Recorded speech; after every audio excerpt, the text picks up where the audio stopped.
Long ago, deep in a thick African forest, lived a girl named Nira. No one knew where she came from. Some said she was born under a tree during a thunderstorm. Others said the wind carried her into the forest as a baby. But one thing was clear. She was not a normal girl. Nira did not live in a house.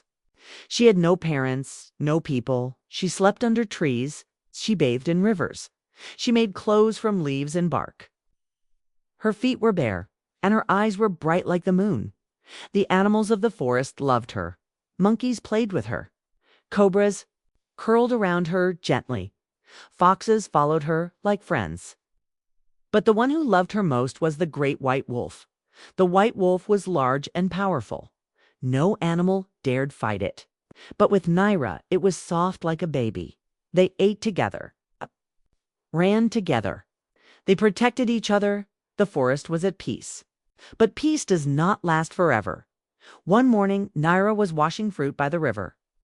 Suddenly, she heard a loud, painful sound. A long howl from the white wolf. But this was not a normal howl. It was a cry, sharp, full of sadness. Nira dropped the fruit and ran. She pushed through bushes and branches.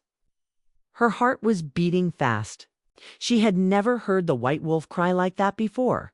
When she reached the old hill under the fig tree, she froze. The white wolf was lying on the ground. It was not hurt. But beside it, something small was still and silent. Nira walked slowly and looked down. It was the baby of the white wolf, dead. Its fur was soft. Its eyes were closed forever. Blood stained the grass. Nira fell to her knees. She touched the small body. Cold. Gone. The white wolf howled again, a terrible broken sound. Nira cried. She felt something break in her chest. That baby wolf was like her own little brother. As she sat near the body, Nira looked around. Something was strange. She saw small signs on the ground, pieces that did not belong. Along. Golden hair from a monkey, a flat scale from a cobra, a bit of orange fur from a fox. Her friends, the same animals who ate with her, played with her and called her family. Her hands shook. Why? She whispered. She stood up and walked away in silence. She did not speak. She did not eat. She sat under the big tree for 3 days and 3 nights. Even the birds stayed quiet. On the 4th night, Nira had a dream. In the dream, she saw the forest in the moonlight. The monkey was jumping from tree to tree. The baby wolf followed him, trying to climb. Then the monkey pushed the small wolf. It fell hard. Then came the fox. It bit the baby wolf's leg as it cried. Last came the cobra. It slithered near and struck the small body. The animals did not kill because they were hungry. They killed because they were jealous. Jealous of how Nira loved the white wolf. Jealous that the baby wolf took her time. They wanted her back for themselves. They planned it. They did it together, and they hid the truth. Nira woke up sweating. Her heart was full of pain and fire. The forest had betrayed her that morning. Nira stood under the sunrise. Her face was calm, but her eyes were like fire. She sang a soft song. It was not a happy song. It was a calling, one that every animal could hear. First came the monkey, swinging from the trees. Then came the cobra, slow and quiet. Then the fox, with a long tail and sad eyes. All stood in front of her. They knew. She knew Nira looked at. Then at the small grave she had dug for the baby wolf. You were my family, she said in a quiet voice. You laughed with me, slept beside me, but you killed my brother. The animals looked down. None of them spoke. Nira raised her hand. The cobra lifted its head, ready to strike. The fox moved back. The monkey grabbed a branch, shaking, but Nira did not attack. She closed her hand into a fist and pointed toward the deep forest. Go, she said. Leave this place. You are no longer welcome here. The monkey cried. The cobra hissed in shame. The fox lowered its head, but Nira's voice was firm. Go, or the forest will no longer protect you." One by one, they left. The white wolf sat beside Naira as she buried its baby under the old fig tree. She placed flowers and stones on the small grave. Then she sat beside it for hours. The forest was not the same anymore. It was quiet, too quiet there. Was no monkey laughter, no fox games, no cobra songs.ny. Ara sat in the silence.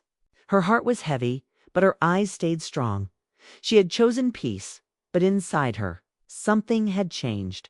She was no longer just the girl of the forest. She was now its guardian, its judge, its protector, and in the wind.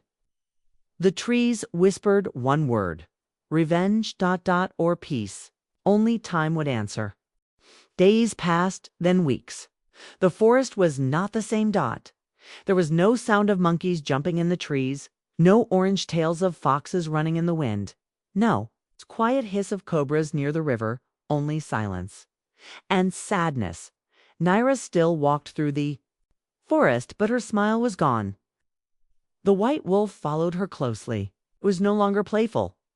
Its eyes were always watching, always guarding. The animals who betrayed her were gone, banished. But even in peace, Naira's heart was not at peace. Something was missing. Something dark still waited in the shadows. One evening, as the sun dropped behind the hills, Naira walked near the river. She bent down to drink water, but stopped. There in the mud, it's a footprint. But it was not from an animal, it was a human's footprint. Her eyes widened. Nobody from the villages came here. No human walked this deep into the forest. She followed the prints step by step, her feet quiet on the ground.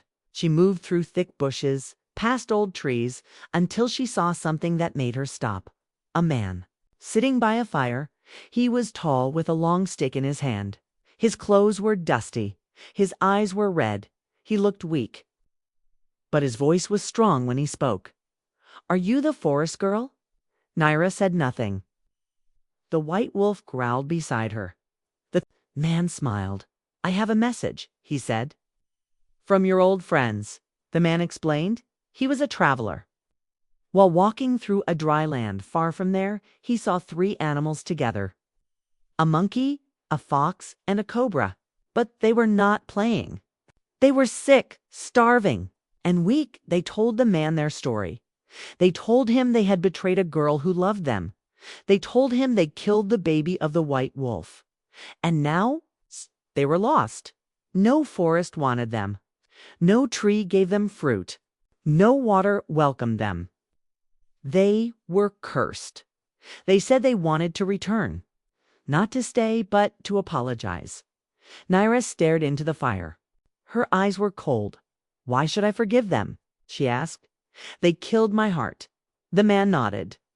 "That is your choice. But they wait at the edge of the forest. They will not come inside. They said if you forgive them, you will find them there." Then the man stood and left. He disappeared into the dark. Naira did not sleep that night. She sat beside the white wolf. The stars above were quiet. The wind did not blow. By morning she got up and walked. She went alone. The white wolf watched her go, but did not follow. She walked to the edge of the forest where the tall trees stopped, and the dry lands began. There, sitting in a circle, were her old friends: the monkey, thin and sad; the fox, weak and slow; the cobra, quiet and still. They looked up as she came near. Their eyes were full of shame. The monkey was the first to speak. "We were jealous. We saw how much you loved the white wolf and her baby. We were afraid you would forget us." The fox lowered its head. "We thought if the baby was gone, you would return to us." The cobra added, "But we didn't want to kill. It happened too fast, and we hid it." Naira listened. Her heart was heavy. The memory of the baby wolf came back, strong and painful. "You broke my heart," she said softly. "You killed peace. You brought blood to the forest." The animals cried. "Please," said the monkey, "punish us, but do not hate us." Naira stood still. Her eyes were full of tears, but her voice was cut. Nira did something strange. She took out a bowl of clean water from her bag. She placed it on the ground. "If you are truly sorry," she said, "drink this water. But only if your hearts are clean. If not, the water will reject you." The monkey walked forward. It bent down and drank. The water turned black. The monkey cried out and fell back. The fox stepped forward. It licked the water became fire. The fox jumped away in fear. The cobra touched the bowl with its tongue. The bowl broke into pieces. Nira closed her eyes. "You are still hiding the truth." Then the cobra began to hiss. Loudly it shouted, "The baby wolf didn't die from us.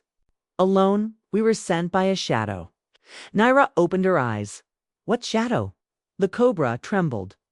"A man from the village. He came into the forest with poison. He told us if we helped kill the baby wolf, he would give us food and safety." Nira's hands began to shake. "Why?" she whispered. The monkey spoke. "Because the villagers were afraid of the white wolf. They feared its power," they said. "It would bring danger." Now Nira's sadness turned to anger. Nyira returned to the forest. She did not speak for 3 days. She sat beside the white wolf, looked at her with sad eyes. "They killed your baby," she said, "but they were used. A man from the village sent them." The white wolf howled softly. "What should we do?" Nira asked. "Should they take revenge? Or forgive and protect?" That night, the fireflies came again. They danced around her. She felt her answer not the next morning. Nira returned to the edge of the forest. She looked at the 3 animals. "I cannot forget what you did," she said. "But I see the pain in your eyes." She gave each of them a seed. "Plant this in the dry land. Grow peace from your pain. You may never return here, but you can build a new place of truth." They took the seeds. Crying, then Nira walked away. She returned to her forest, to her white wolf, to the baby's grave. And that day, the white wolf howled again, not with pain, but with peace. The forest had healed, but the scars would remain, as a reminder that even in a place of peace, jealousy can kill, but only forgiveness can save.